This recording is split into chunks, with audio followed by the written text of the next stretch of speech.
Thank you. Thank you, everybody. Good morning, fellow family court reform advocates.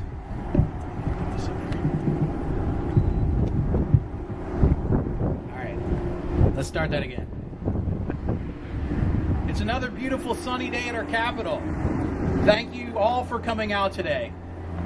I know it's not easy to take time out of your busy schedules to rally at the Capitol, but I truly believe that the cause we're working on is critical to our children, our grandchildren, and future generations. As most of you know, I'm Kyle Paskewitz, and I'm the founder of Family Court Reform USA. I'm also going to be the next state representative for District 27 Tacoma. Woo! I'm very excited to be here today and thankful for each and every one of you who's come out to support us in our efforts. We have a ton of work to do to restore the fundamental liberties of parents across the state and across our nation. The work we do today and tomorrow and in the coming months and years is going to set the stage for reform that is happening all around the world. This is not an exaggeration. Just by being here today, we are all a part of history in the making. As you all know, challenging the family court system when our rights have been unconstitutionally deprived is no easy task. So I really am truly grateful to see you all here. For those who can't be here, our message will be shared far and wide across social media. We may or may not make the news this week. They may continue to try to ignore us. But all of our voices will be heard, if not today, tomorrow, or next week, or next month, because we will not quit. We will not fail. The stakes for our children and their children and all of the future generations are just too high. Knowing what we know about these unjust and unconstitutional family courts and their affiliated agencies, we cannot turn our backs. We must reform family law. For those who don't know me well, let me tell you a little bit about why I do what I do. I'm an adult child of divorce, and growing up, so were many of my friends. From an early age, I became familiar with split families and single-parent homes. My parents didn't fight in court, and most of my friends' parents didn't either. I guess maybe they knew that nothing positive would really come of it. I've known a lot of great parents and split families who got it right, and sadly, I've known even more whose situations turned into nightmares. When both parents stay involved and work together cooperatively, the children and the families make the best of a really difficult situation and move on with their lives. But for families who get caught up in ongoing family court litigation and other state interference, the children and parents and other family members often are never able to heal from the trauma created. Is it really necessary?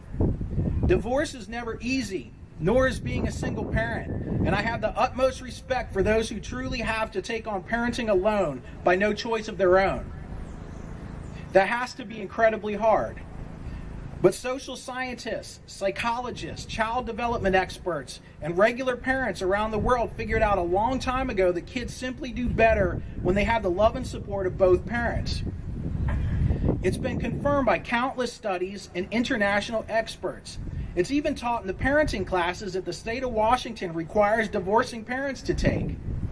So why on earth are the courts not doing everything they can to protect parental equality and parental rights? The first problem is a cultural one. Nearly half of all marriages fail, and 40% of children are born to unwed parents. While divorce rates as a percentage of marriages has slowly been rising since the 1800s, the rate of children born outside of marriages has quadrupled in the past 50 years. Now more than ever, we need to work to rebuild our families, our neighborhoods, and our communities. This cannot happen if we're raising broken children. The parent-child relationship is a fundamental right for both parents and for our kids.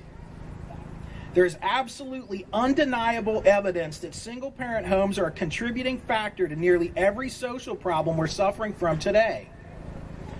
Drugs, crime, homelessness, teen pregnancies, incarceration, mental health problems, all of them are highly correlated with single-parent homes where parental bonds are broken and where ACE factors are present. It's time we stop promoting the idea that children with two fit parents primarily only need one of them, and that the other should be diminished to the role of a visitor.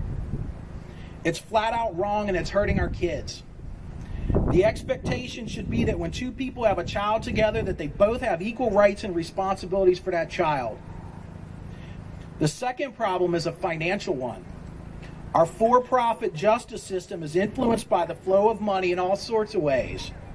Family law is a $50 to $80 billion industry that creates incentives to separate children from their parents or use them as pawns in custody battles. And sadly, whether you believe this to be by accident or by design, the more harm that's done to your children and family, the more money that's going into somebody's pocket. It's true. The less time you get with your children, the more you have to pay in child support. The more people paying child support, the more the state collects in federal funding from the Social Security Fund.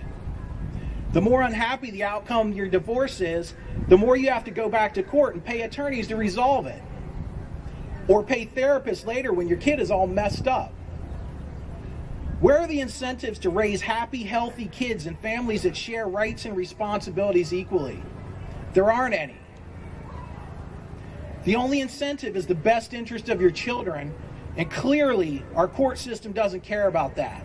Yeah. No matter how much they throw around that term. The third and most difficult problem to address is the court system itself.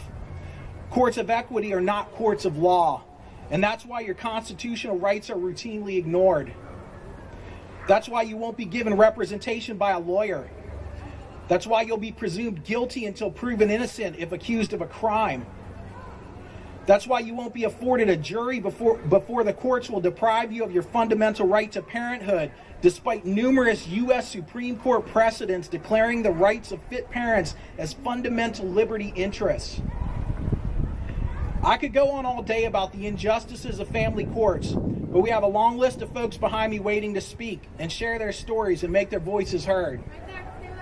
We have some good solutions we're working on to educate on a broad scale and to ensure transparency and accountability.